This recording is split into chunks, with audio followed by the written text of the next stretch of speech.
एक आप लोगों के बीच में विरहा प्रस्तुत है कांड। एक ऐसा कांड है, सामाजिक संदेश है। 4 लाइन कवि के भूमिका के लाइन में लिखे के मास्टर साहब कैसे?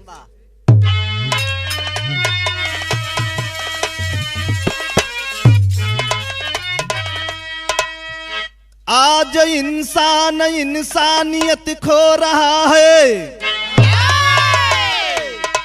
मानवीय भावना हो गया दिल का काला।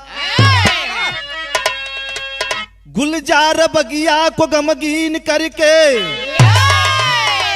अटल अंधविश्वास का पी के प्याला। पत्थर की छाती बना करके घाती, मिटा कर सभी मोह माया का सपना। बना निर्दयी पुत्र चाहत में फंस के, दिया बाप बलिदान बेटी को अपने।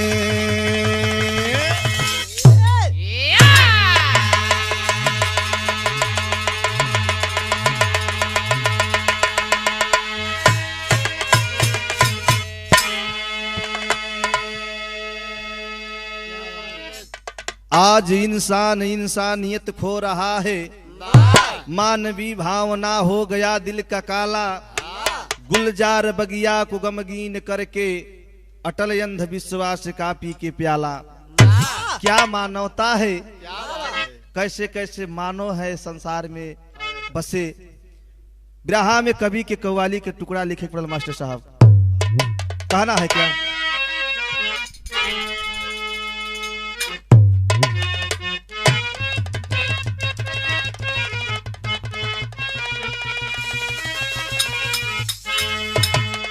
एक गीतिया के राम जन्म जवाब टोपी वाले उस्ताद बड़ा नीमन गावत थी, लावत है उस्ताद। अगर लह जाए तो ठीक है। कोई मासूक अपने, कोई आशिक अपने मासूका से कहले, ठीक है क्या कहले बाबू?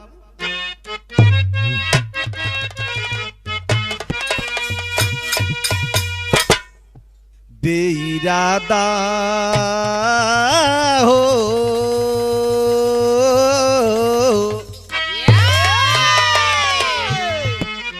बेइरादा नजर मिल गई तो,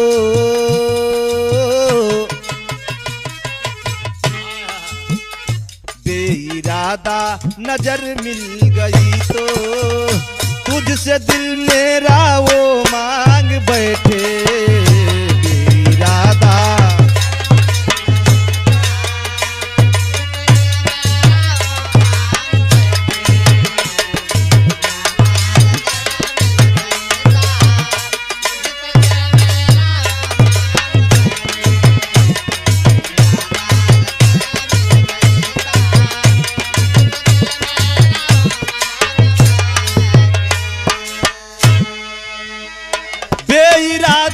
नजर मिल गई तो बेइरादा,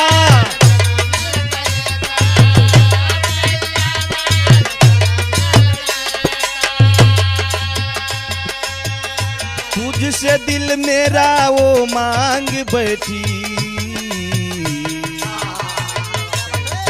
प्यार दिल में हो,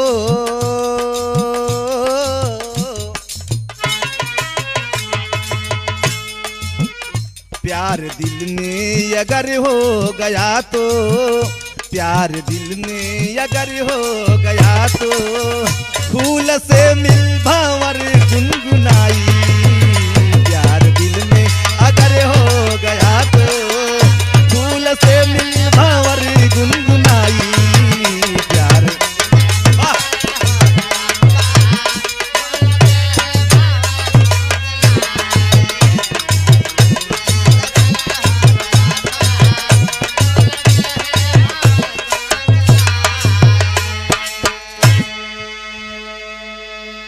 ई गीत है।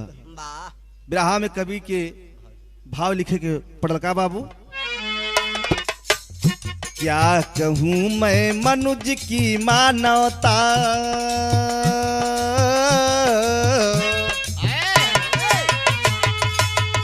क्या कहूँ मैं मनुज की मानवता। आदमी को अब क्या हो गया है, क्या कहूँ मैं मनुज की मानवता।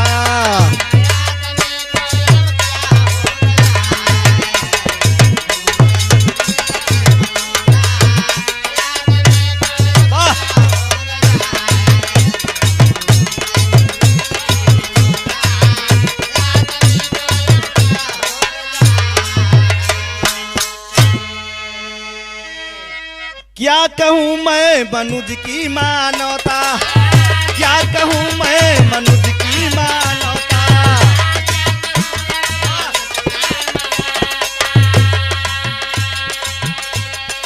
आदमी को अब क्या हो गया है, पाप के बस में हो करके पागल, पाप के बस में हो करके पागल। मानसिकता कहाँ खो दिया है, पाप के बस में हो करके पागल।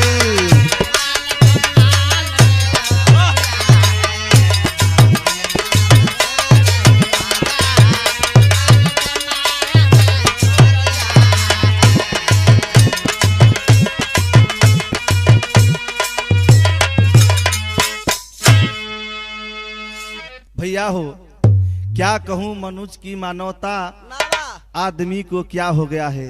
मानो मानो में कितना दुराव है। बाबू हो, भैया हो, मास्टर साहब, यही से कहानी की शुरुआत है। कहना है क्या,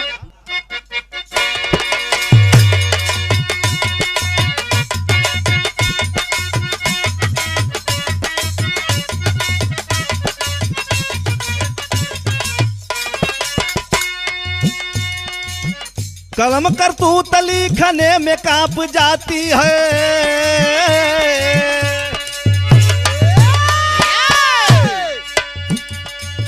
कलम करतूत लिखने में कांप जाती है, कलम करतूत लिखने में कांप जाती है। कहानी सुन के छाती दर्द से हिल जाती है।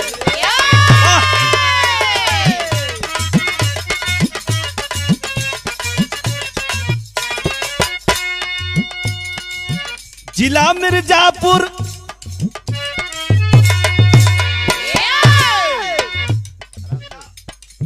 जिला मिर्जापुर थाना हलिया की हकीकत है, जिला मिर्जापुर थाना हलिया की हकीकत है। गांव बबुरा खुदैया की सही मुसीबत है।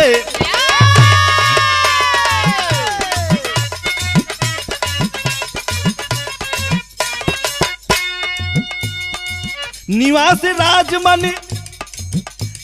राजमणि घर में शिला नारी थी, निवास राजमणि घर में शिला नारी थी। एकलौती बेटी रिंकी प्राण से भी प्यारी थी।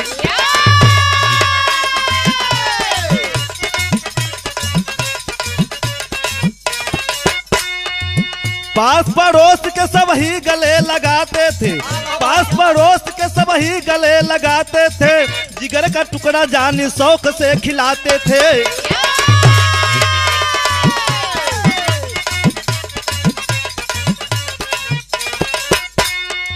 नन्ही मुन्नी तोतली तरंग बोली थी, नन्ही मुन्नी तोतली तरंग बोली थी, नन्ही मुन्नी तोतली तरंग बोली थी। जगह जागीर में बनाओ गाँव बोली थी।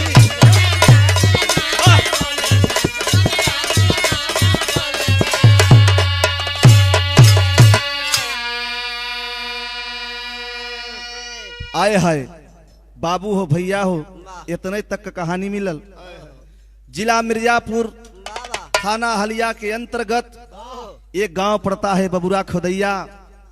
बबुरा खोदैया के रहने वाले राजमणि भाई एकलौती बिटिया पैदा भइल।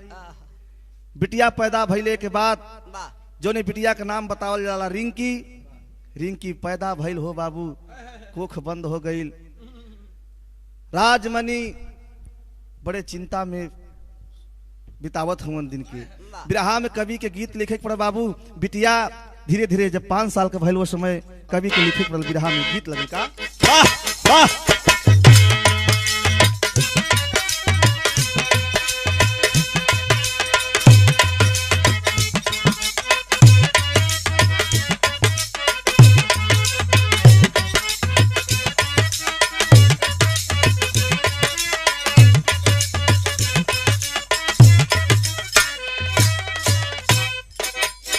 मास्टर साहब बहुत बढ़िया गीत के लय बना करके बजौला है उस्ताद। ये गीत बड़ा पुरान है तो बड़ी नई नई गीत है, लेकिन पहले के गीत कुछ और रहल। संकेत करत होन का। हंसी हंसी गोरी कहे रे,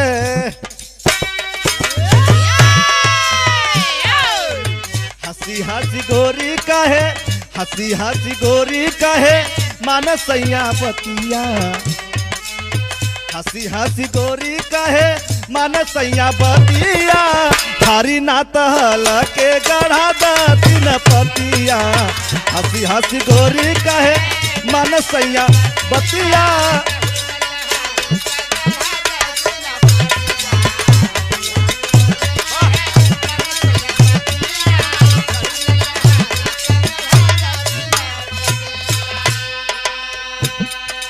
भैया हो गीत रहल विरहा में कवि के भाव लिखे के पड़ल कितना सुंदर। भैली बरी सजब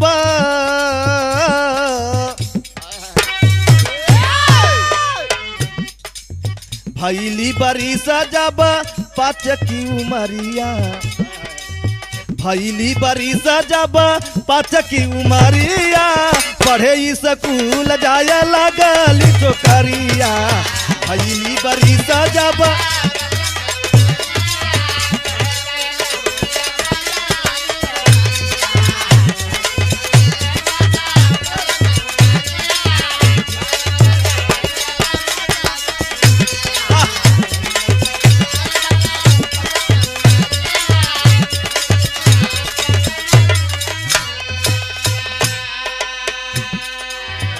आए बाबू बिटिया रिंकी जब 5 साल के भइल चले जा करके राजमणि भाई स्कूल में एडमिशन करैलन।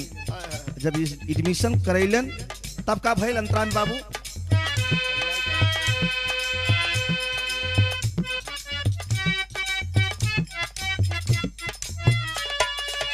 पाए स्कूलिया में ममता दुलारावा, मीठी मीठी बोलिया में जीतली अरवा, मीठी मीठी बोलिया में जीतली अरवा।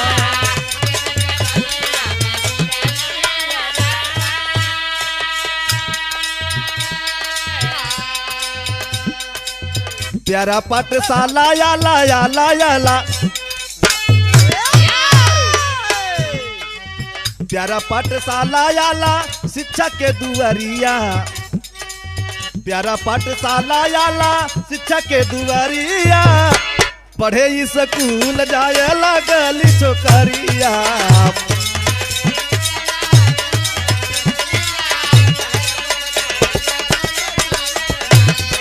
वाह वाह रे बाबू।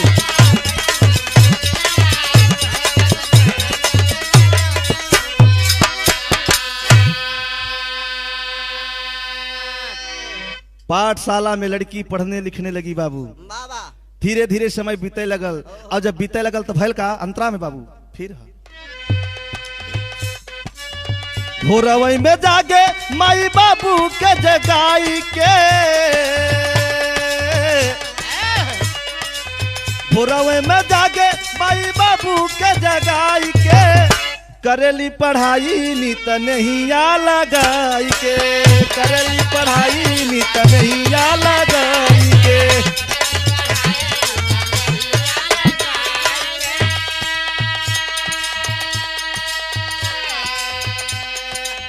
गुरुजी के अखिया के भैली पुतरिया, गुरुजी के अखिया के भैली पुतरिया, पढ़े स्कूल जाए लगली छोकरिया, गुरुजी के अखिया के भई।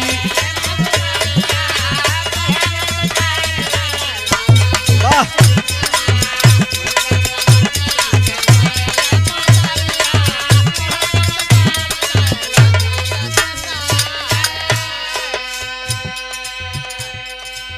वो बिटिया रिंकी के मास्टर साहब बड़ा स्नेह बड़ा दुलार प्यार देवे लगलन हो भैया। मास्टर साहब वो बिटिया के बड़ा स्नेह बड़ा दुलार प्यार जब देवे लगन समय धीरे धीरे बीतत है। भैल का देखा बाबू बिरहा में कवि के गीत लिखे पड़ल।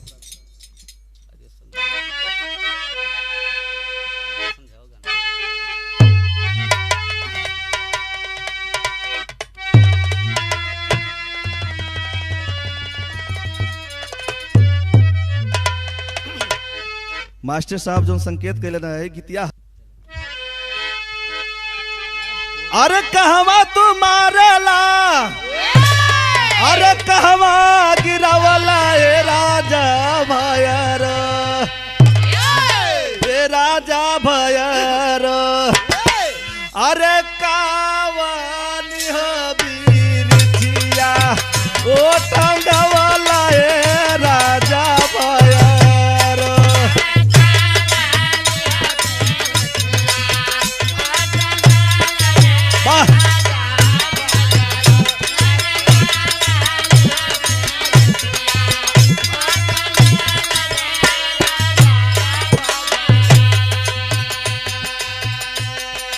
गीत रहल बिरहा में कवि के भाव लिखे पड़ा मास्टर साहब। कहना है क्या, अरे गौवा का लोग सब अरे दिल से बुला रे हमारे बाबूजी, अरे गौवा का लोग सब दिल से दुलारे हमारे बाबूजी, अरे गोदी ले खातिर सब पुकारे हमारे बाबूजी।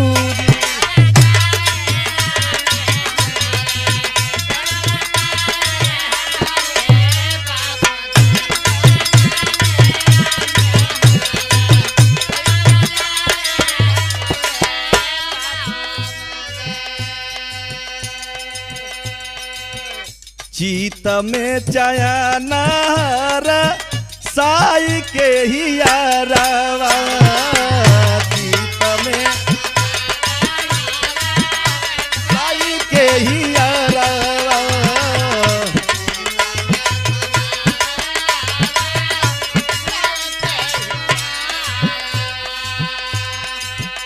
जाना जाना प्यार करे रिंकी बिटिया से, जाना जाना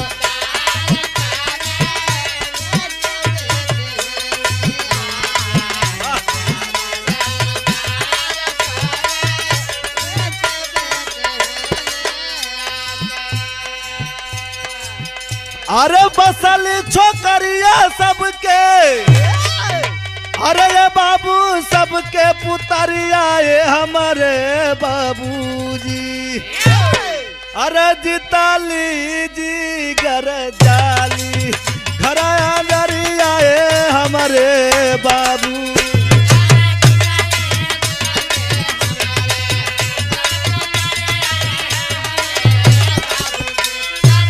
वाह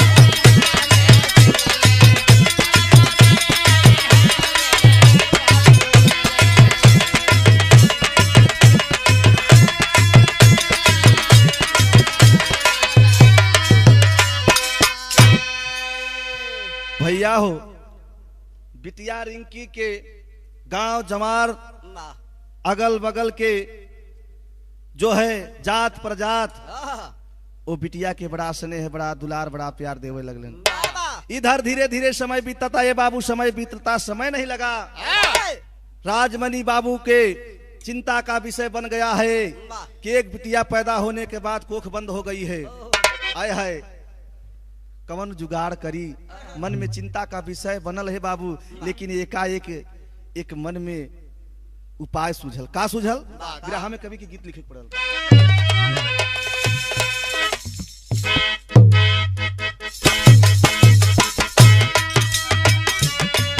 वाह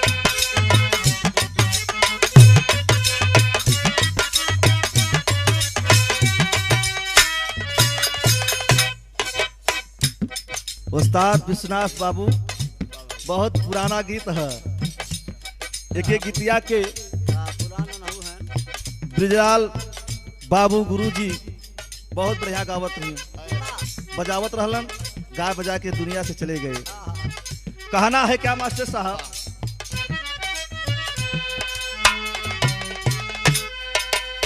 पिया परदेश गईले तार लागो टोपिया में, पिया पर वाह बारे बाबू,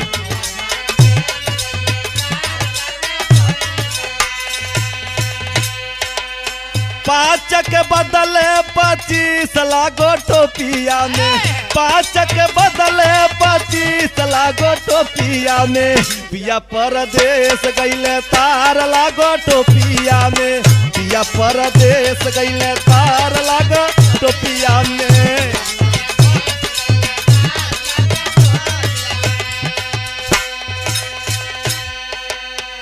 गीत रहल कवि के भाव में लिखे पड़ल बाबू का, एकाएक बिगड़ल ईमान देखा मनवा में, एकाएक बिगड़ल ईमान सोचे मनवा में,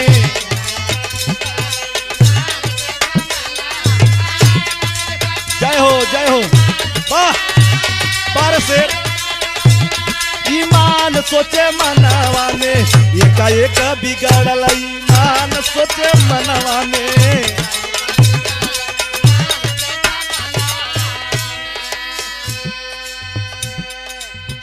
एकाएक ईमान बिगड़ने लगा, का बिगड़ा था बाबू, एकाएक बिगड़ल ईमान सोचे मनवा में, एकाएक बिगड़ल ईमान सोचे मनवा में, सुत चीन लागे सुनसान सोचे मनवा में, सुत चीन लागे सुन,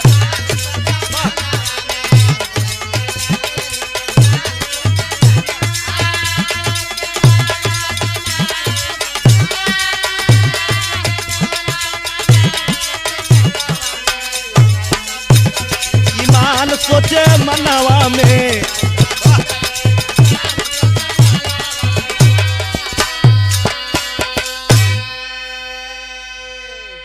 दिन दिन दिलवा में बदली फिकरिया, दिन दिन दिलवा में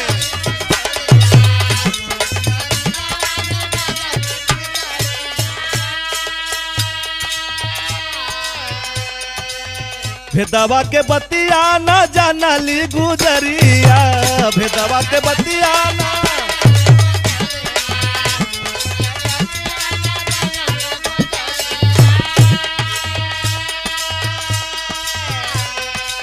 रातों दिन बेधे बलिबान सोचे मनवा में, रातों दिन बेधे बलिबान सोचे मनवा में, सुनसान लागे सुनसान बिके बनवा में।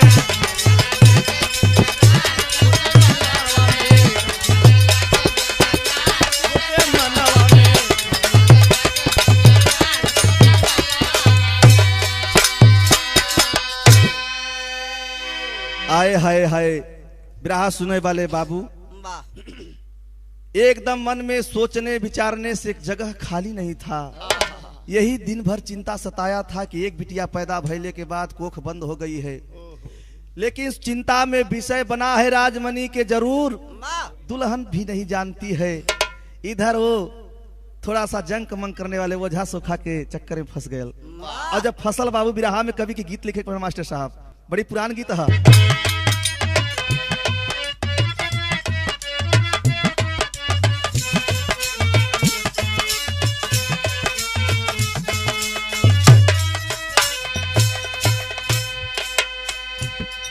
मास्टर साहब बहुत बढ़िया गीत बजावत हुन, काम भैया इंद्रजीत,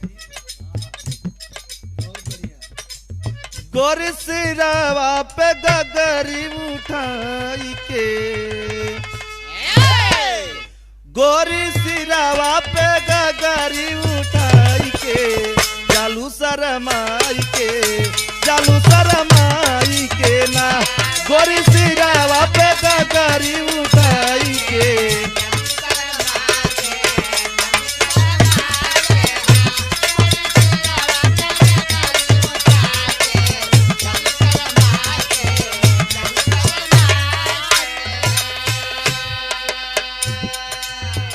गीत रहल बिरहा में कवि की भाव लिखे के पड़ल बाबू का।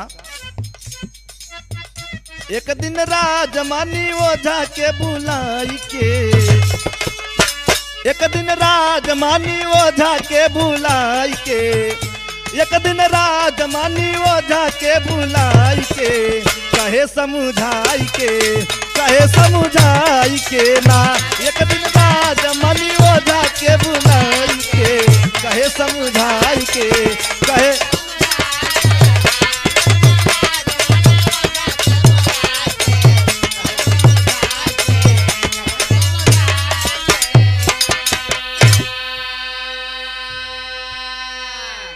एक दिन ओझा को बुलवा करके कहले साहब 5-6 साल के दिन बीत गई, एक बिटिया पैदा भइले के बाद आज तक एको संतान गोदी में ना भइल हो। कहले क्या बाबू कई दवो झाई भाई कवन बाकारनवा, कवन जतन होई गोदी में लालनवा, कवन जतन होई गोदी में लालनवा।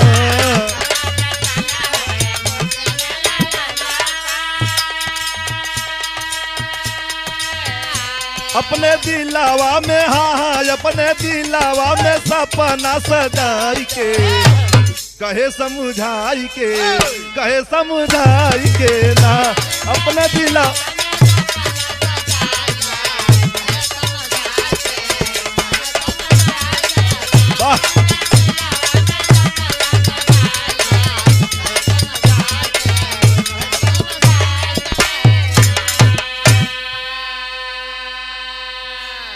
अपने दिल में सपना को सजाता है और आवाज लगा के ओझा से कहल इसका क्या पूजा में लागी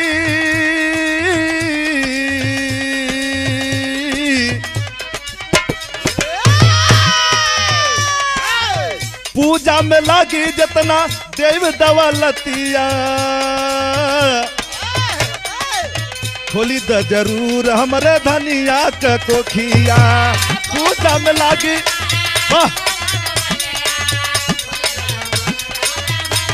बारे बाबू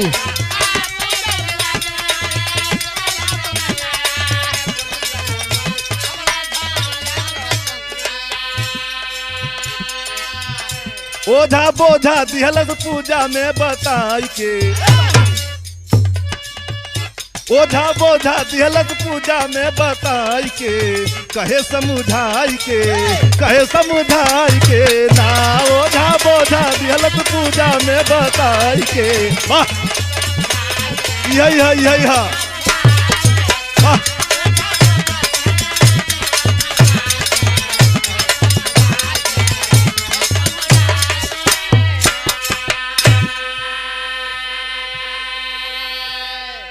भैया हो बाबू हो ओझा से हाथ जोड़ करके विनती करता है, विनय करता है, करजोर करता है कि वो ओझा साहब ये सोखा साहब इस पूजा में जितना भी दौलत लगेगा हम देने के लिए तैयार हूं, लेकिन एक लड़का की आवश्यकता है साहब, एक ही पूरा कर देता होई। ओझा के कहने पर भैल का बिरहा में टेरी के लाइन में कवि के लिखे बाबू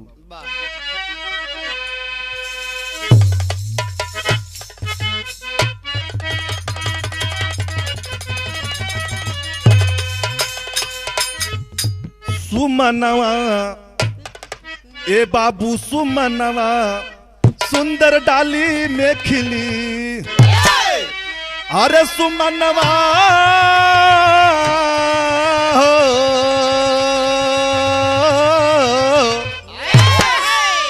भाई सुमनवा सुंदर डाली में खिली, अरे लाल के बदले चाहिए बेटी का गर्दनवा, ये गर्दनवा ये गर्दनवा।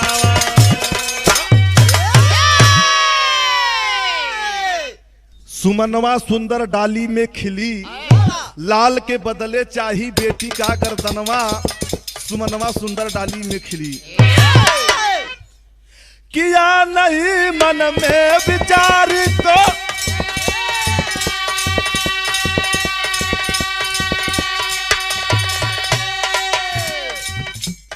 ओझा को बात को मान लिया।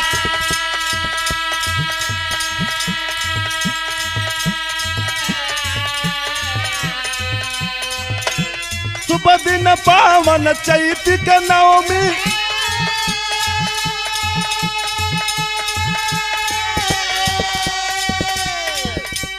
के दिन सही किया करा।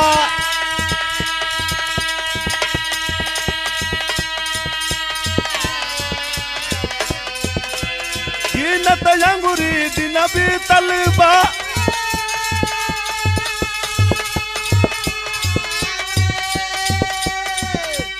ओझा नहीं भेटाया है।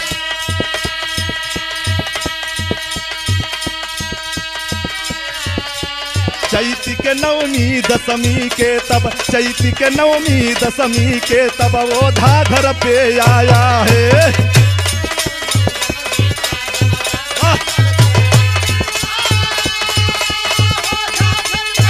बारोद मिलेश बाबू, हाय हाय।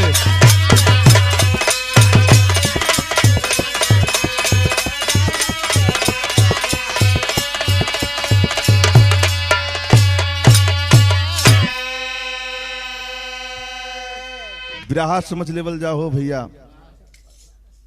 चैत बैसाख के नवमी पे वो बतला करके कहीं चला गया ओझाई करने के लिए, लेकिन ओझा जब घर पे अवले से बाबू, तब राजमणि खोजत खोजत पहुंच गए। कहले कहो बाबू बतावा ना। तो ओझा बता रहा है कि देखिए राजमणि, आपको बेटा चाहिए तो इस बिटिया को बलि देना पड़ेगा। अगर आपके पास इतना हौसला है तो एक काम करिए, और आप अगर ये काम कर दोगे तो ये काम पूरा हो जाएगा, आपको बेटा मिलेगा। तब का भइल हो बाबू, घरवा पे जब चलल हुआ वहां से ओझा के घर से, तब बिरहा में कवि के लिखे पड़ल गीत में, नवरात्र के महीना में माई बहन एक गीतिया की गावत थी, बजावत थी। का बाबू,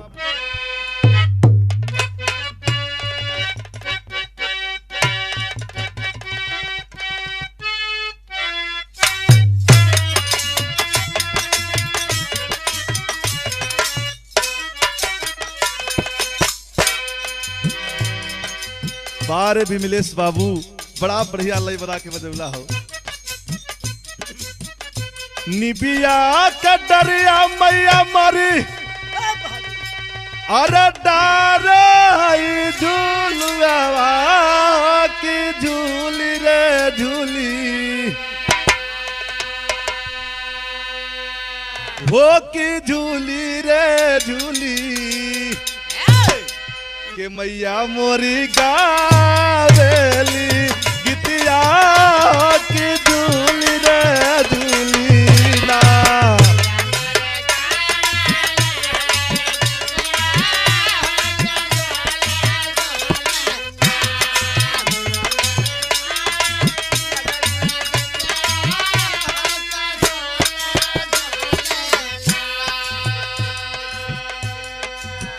गीत रहल बिरहा में भाव कवि के लिखे पर कितना बढ़िया सुंदर बना करके बाबू। बदली नजरिया बाबू, अरे बनले बया नरिया, मनवा कैसे मानीना। जय हो जय हो, वाह।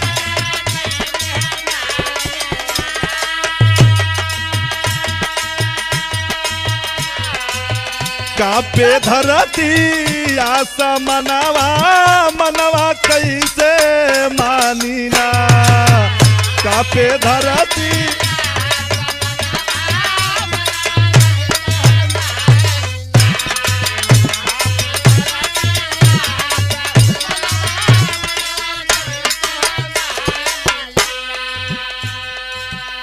खूनवा बहा के आज करबई हम पूजनवा, मनवा कैसे मानी।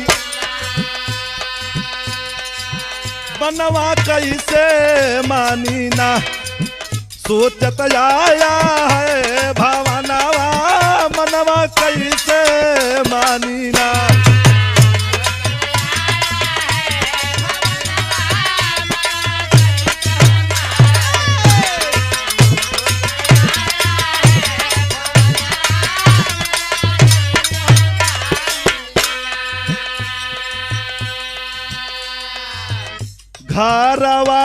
पाया आया गाँव के गोहनवा मनवा कैसे मानी मनवा कैसे मानी ना मिलली बेटी और जननवा घरवा कैसे मानी ना और जननवा मनवा कैसे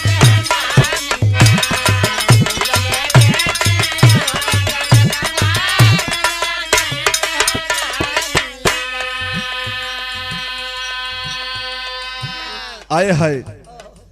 ओझा के कहने पर वहां से चलता है बाबू, घर पे आता है।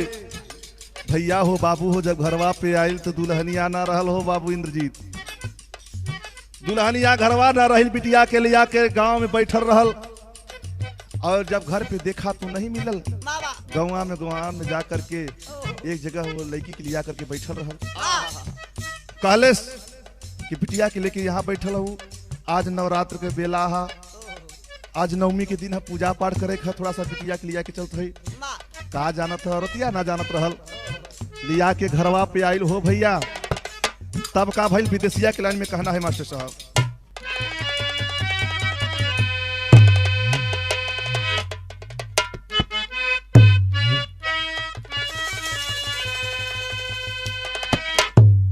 घतिया के बतियाना है जाने अवरतिया हो, अरे भेजी दिहल बेटी के भेजी दिहल संघावई में है बेटी के माया नावा।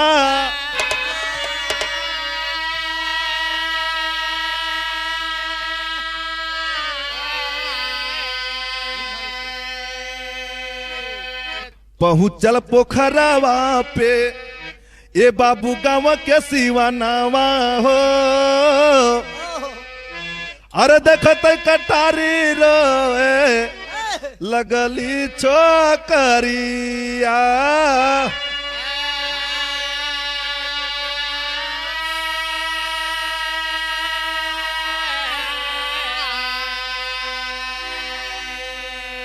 भैया हो लड़किया के लिया करके जब घरवा पे आई, नया वस्त्र पहना करके नहला धुला करके जब चलल, कहले पापा कहाँ लेके चलत हुआ।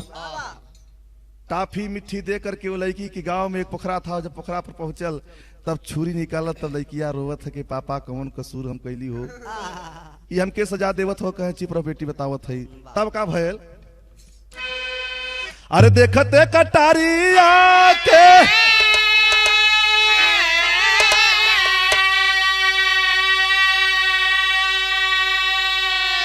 अरे बाबू रोवेली छोकरिया,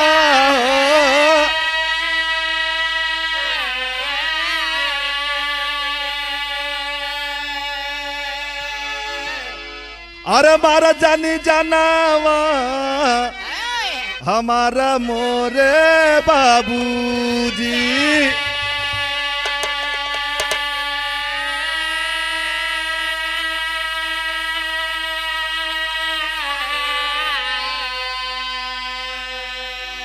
छुरिया से गुड़िया के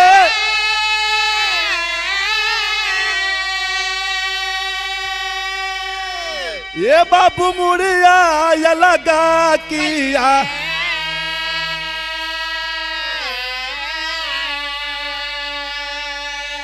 अरे कलपी कलपी ताजी आई दिहली रे पारनावा।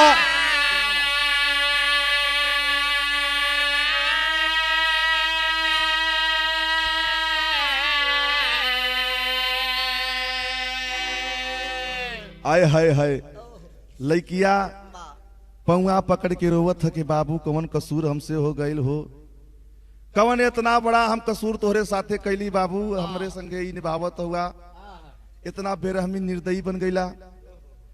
आखिरकार कुछ सोचा समझा नहीं, गर्दन को उतार दिया बाबू। और जब गर्दन के उतरले तब पहपट में कवि के लिखे पड़ल भैया का,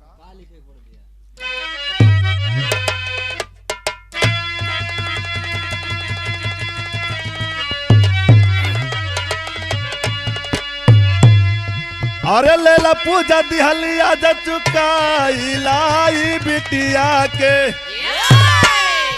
अरे लेला पूजा दिहलिया ज चुकाई लाई बिटिया के, और घरवा जो है माई आस लगाई माई बिटिया के।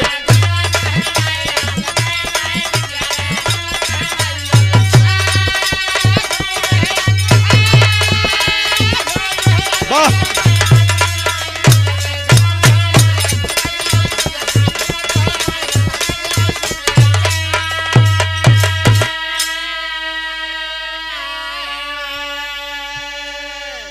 मचा कोहला महल के अंदर, अरे पवली जब खबरिया हो, छाती पीटी के माई रोवई, उजड़ गईली मोरा फुलवरिया हो। अरे ना जनली किया जग लगाई माई बिटिया के, और नहीं आंख से दूर रखती कही, अरे छुपाई माई बिटिया के। आय हाय हाय हाय मतरिया रोवत जब पता पौले छाती पीटत घर पे पहुंचल हो भैया, घर पे पहुंचल छाती पीट पीट के रोवत हा। उ पगली बउरहिया कहे अमृत के धार केहू केतनो पियाई हो भैया एगो माई बिना, कैसे करे जवा जुड़ाई हो भैया एगो माई बिना। माई माई होत माई जब बात के सुनले छर छर छर छर रोवत है कि अगर जानत होई तो हम बिटियावा के संगवा ना भेजती। अरे इतना बड़ा पापी कसाई नहीं देखा, आज बिटिया के काटा है कल मुझको भी काटेगा, इसमें कोई दो राय नहीं है न कोई संकोच है। ऐसे कसाई के यहाँ रहना मेरा बेकार है। ओझा के कहने पर साहब तनीसा मेहरारू से भी नहीं समझा बुझा, घर पे आकर के ले जाया, इतना बड़ा घटना किया। अल्लाह की लाइन में प्रमाण निकल बाबू, कहना है क्या?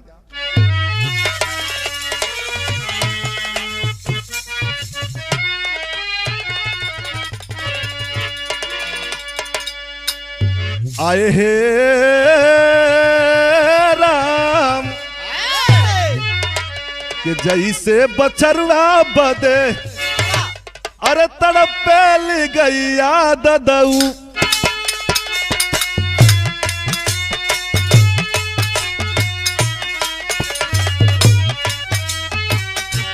अखिया से आंसू, अखिया से आंसू देखा चल चला,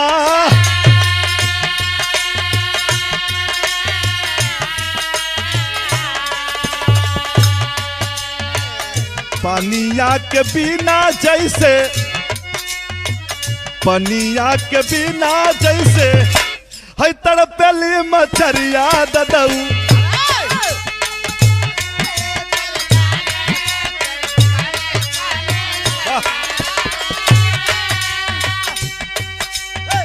वही से मतारी बिटिया बिना तड़पड़ा,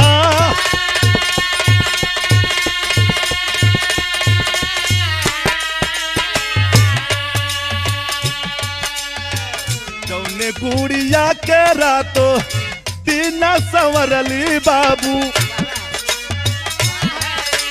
हाय हाय हाय हाय।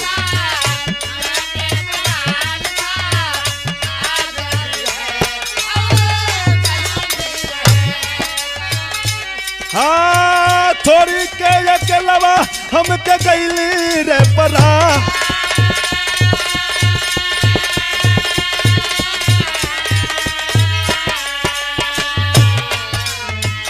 लुगवा लुगैया रोवे, लुगवा लुगैया रोवे, पाई के खबरिया ददऊ। आय हाय रिंकी का प्यार दिल छतियई बिहारा,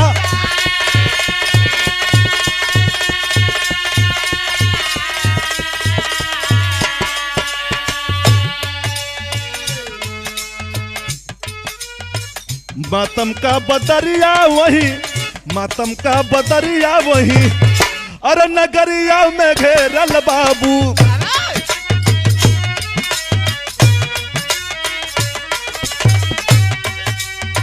सब ही के अखिया सजासू चल चला,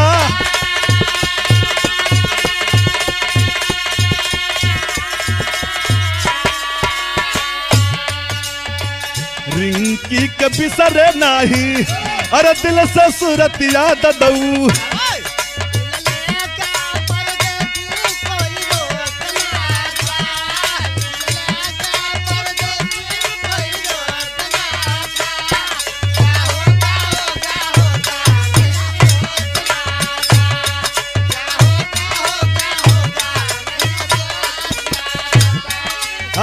जात पर जाति गए सकवई में समा,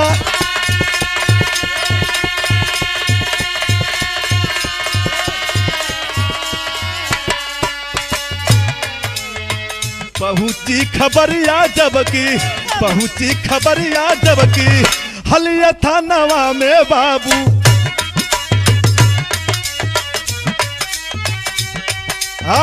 तुरंत पुलिस गैले गौवई में या,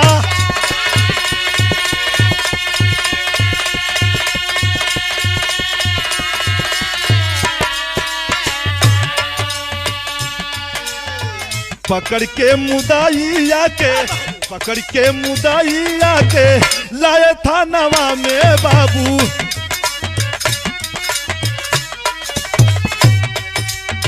मारी मारी लिहल सारा भेदवई कबूला।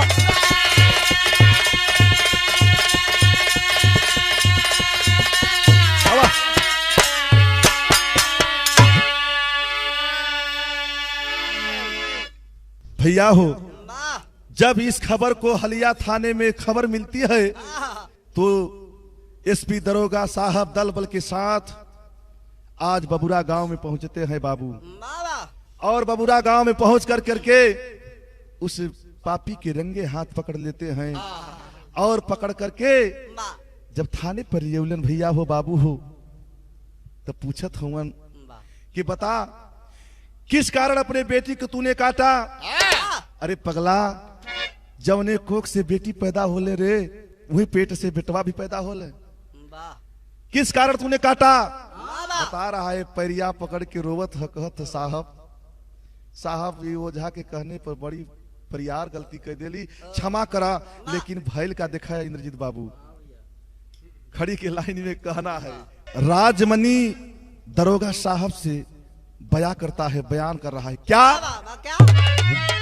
अरे निठुर कसाई बनाली हम चयनवा के बदे, ये बाबू निठुर कसाई बनाली अरे हम चयनवा के बदे, तो मरली बेटी का परनवा होला लनवा के बदे।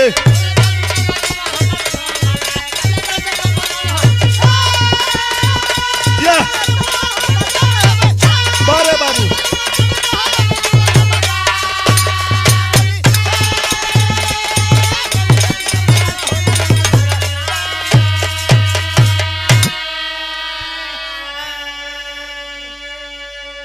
बेटी के बलिदान पे बेटा लेगा जन्म जरूर।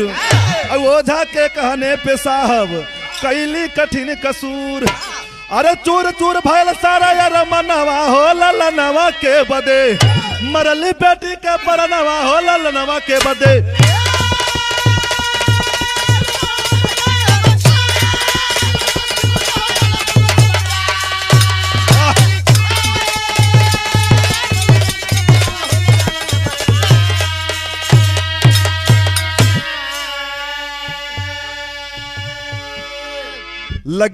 लगी हथकड़ी हाथ में तुरते करनी के पछताए।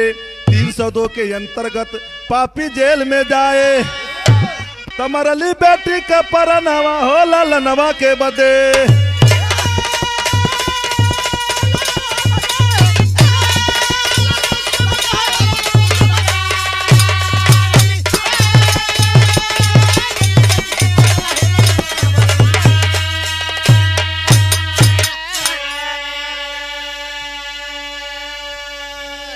उस्ताद ओझा सोखा के चक्कर में पड़ करके अपनी घड़ी को तबाही कर दिया। भैया हो, अंधविश्वास में ज्यादा मत रहना चाहिए।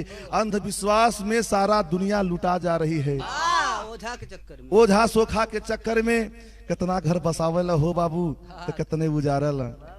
कुछ लोग दुनिया में ऐसा पड़ जाते हैं कि जिंदगी संवार देते हैं, लेकिन हम खास तौर से इसको अंधविश्वास कहा जाता है। ऐसे अंधविश्वास पर विश्वास करना गुनाह होता है।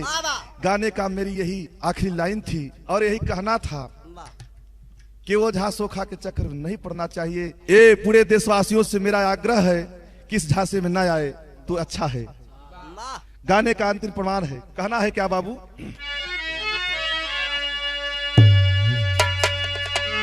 गुरुदीन मोहम्मद राम सेवक शिवदन की बानी,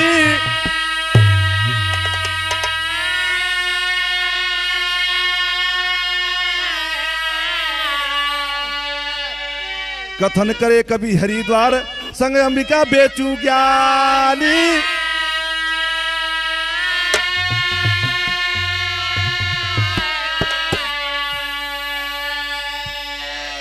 सुमनवा ए बाबू सुमनवा सुंदर डाली में खिली, अरे गावे मुकेश दीवाना माधुर बामा कनावा। सुमनवा सुंदर डाली में खिली,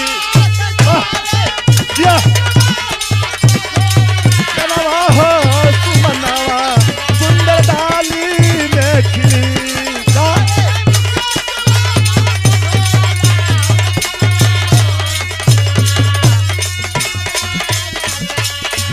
मेरे देश की लड़की पहन के वर्दी भाई पुलिस में भर्ती।